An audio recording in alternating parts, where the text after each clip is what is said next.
বাংলাদেশের ২৩তম রাষ্ট্রপতি মির্জা ফখরুল ইসলাম আলমগীর বাংলাদেশে অত্যন্ত সম্মানিত একজন ব্যক্তি এবং ওনার রাষ্ট্রপতি নির্বাচিত হওয়াতে আমি ওনাকে অন্তরের অন্তঃস্থল থেকে শুভেচ্ছা জানাই। কিন্তু আমি আমার পলিটিক্যাল যেই চিন্তা সেই কারণে আমি ভোট দিতে যাইনি। তার তিনটা কারণ মূলত। এক হচ্ছে যে নির্বাচনে যদি অনিশ্চয়তা না থাকে তাহলে সেটাকে তো আপনি আসলে নির্বাচন বলতে পারেন না, সেটা মনোনয়ন। সারা বাংলাদেশের সকলেই জানতেন যে মেজরিটি ভোট যেই দলের আছে সেই দলের প্রার্থী নির্বাচিত হবেন। সো এখানে আসলে এটিকে আমি নির্বাচন বলতেই চাই না। এক, দুই হচ্ছে ৭০ অনুচ্ছেদ নিয়ে আমাদের দীর্ঘদিনের আন্দোলন সংগ্রাম হয়েছে যে ৭০ অনুচ্ছেদকে অ্যাজ ইট ইজ আমরা রাখবো না।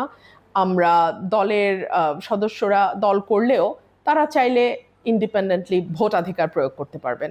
কিন্তু আমরা দেখলাম যে এখানে বারবার বারবার সতর্ক করা হলো যে বিএনপির যারা সংসদ সদস্য আছেন তারা দলের বাইরে কোনোভাবেই ভোট দিতে পারবেন না, এবং যদি তারা ভোট দেন তাহলে তাদের সংসদ সদস্য পদ বাতিল হয়ে যাবে।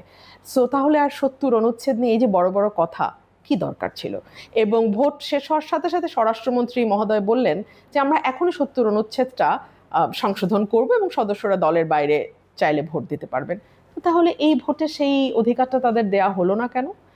আর ৩ নাম্বার যেটা আমার মনে হয়েছে যে আমরা তো সকল দল মিলেই একজন ব্যক্তিকে রাষ্ট্রপতি মনোনয়ন দিতে পারতাম, এবং রাষ্ট্রপতি এবং প্রধানমন্ত্রীর ক্ষমতার ভারসাম্য যেটা ২০১৬ সালে বিএনপির চেয়ারপারসন বেগম খালেদা জিয়া বলেছিলেন যে একটা ভারসাম্য আনা হবে, যেটি বিএনপির ৩১ দফাতেও আছে, সেগুলো নিয়ে কিন্তু আমরা কোনো রকম কোনো কথা, কোনো রকম কোনো উচ্চবাচ্য শুনি না।